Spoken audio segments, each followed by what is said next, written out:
Apa cerita ataupun info terkini berkaitan dengan FSA2 untuk fasa kedua ataupun Fasiliti Sokongan Akaun 2, fasa kedua yang lebih dikenali sebagai pinjaman bercagar KWSP.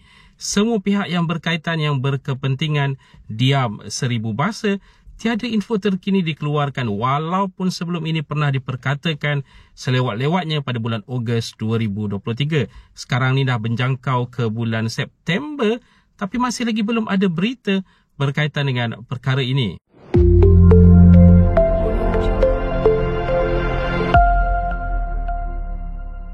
Assalamualaikum, salam sejahtera. Jumpa lagi di channel Herwan Nabi. Okay guys, kepada mereka yang belum lagi subscribe ke channel ini, jangan lupa tekan pada butang subscribe, tekan juga pada butang loceng. Thank you guys. Sebelum kita memulakan dengan topik video kita pada kali ini, admin nak mengingatkan, nak mewar-warkan sekali lagi berkaitan dengan trip ke Hat Yai bersama dengan admin.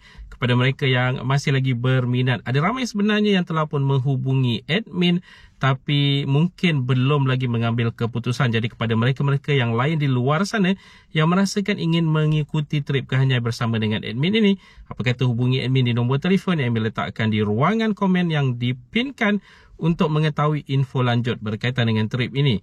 Okey, jom kita teruskan dengan topik video kita pada kali ini berkaitan dengan FSA2 fasa kedua, Fasiliti Sokongan Akaun 2 atau lebih dikenali dengan nama pinjaman bercagar KWSP. Sebelum ini ada diuar-uarkan, ada diperkatakan oleh CEO KWSP bahawa selewat-lewatnya pada bulan Ogos 2023 bakal diberitahu, bakal dikeluarkan ataupun bakal dibuka permohonan untuk mereka yang berumur di bawah 40 tahun, di bawah fasa kedua. Sebelum ini kita sedar telah pun dibuka untuk fasa pertama bagi mereka yang berumur 40 tahun dan ke atas mempunyai baki akaun 2 simpanan sekurang-kurangnya RM3,000, yang mana pinjaman boleh dilakukan antara RM3,000 ke RM50,000 di dua bank yang telah pun dinamakan, iaitu di MBSP Bank dan juga BSN Bank, dan telah pun mendapat sambutan yang bolehlah dikatakan hangat kerana permohonan yang diterima melebihi daripada 100,000 orang dan yang telah pun diluluskan diperkatakan mencapai 80,000 juga sebelum ini. Mungkin sekarang ini statistiknya telah berubah, telah lebih meningkat daripada apa yang telah pun dikeluarkan sebelum ini. Jadi mereka-mereka pencarum-pencarum KWSP yang berumur di bawah 40 tahun mempunyai baki akaun 2 KWSP sekurang-kurangnya RM3,000 sehingga ke saat ini masih lagi menanti bilakah ianya akan dibuka bagi mereka pula di bawah fasa kedua.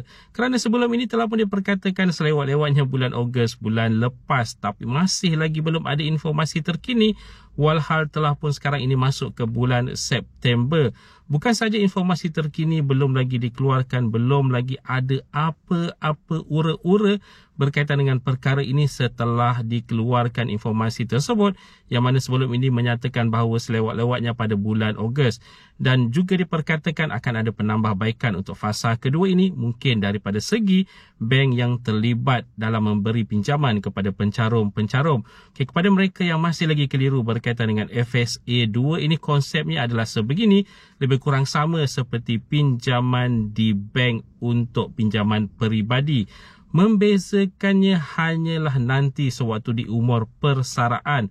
Katakanlah sewaktu di umur persaraan anda masih lagi ada baki hutang yang belum dibayar, baki hutang itu akan diambil daripada akaun 2 KWSP anda untuk dibayar terlebih dahulu sebelum baki akaun 2 KWSP anda diserahkan kepada anda. Jadi itu adalah konsepnya. Setelah anda membuat pinjaman, anda masih lagi perlu membayar secara bulanan dan masih lagi ada interest, ada faedah yang dikenakan kepada anda. Jadi bermakna sebagai contoh, katakanlah anda meminjam RM3,000, bukan hanya RM3,000 yang akan dibayar, anda akan membayar RM3,000 tambah dengan interest yang bakal dikenakan kepada anda, yang mungkin akan menjadi lebih kurang sekitar RM4,000, lebih kurang begitu. Dan sebelum ini pernah dibuat kira-kira menunjukkan bagi mereka yang meminjam RM10,000 berkemungkinan besar amountnya akan berganda jadi 2 kali ganda yang perlu dibayar jika anda mengambil pembayaran balik selama 10 tahun. Jadi itu adalah antara risiko-risiko yang perlu anda ketahui sebelum anda membuat ataupun memohon untuk pinjaman bercagar KWSP ataupun fasiliti sokongan akaun 2 KWSP ini. Jadi fasa kedua sekarang ini masih lagi belum ada informasi dikeluarkan oleh mana-mana pihak yang berkepentingan. Walau bagaimanapun untuk fasa pertama bagi mereka yang berumur 40 tahun dan ke atas ini masih lagi dibuka sebenarnya sehinggalah ke bulan April tahun hadapan kerana permohonan dibuka selama setahun. Jadi untuk fasa kedua nanti juga berkemungkinan besar setelah dibuka, katakanlah ianya dibuka permohonan pada bulan ini nanti, jadi berkemungkinan besar akan berlangsung selama setahun juga.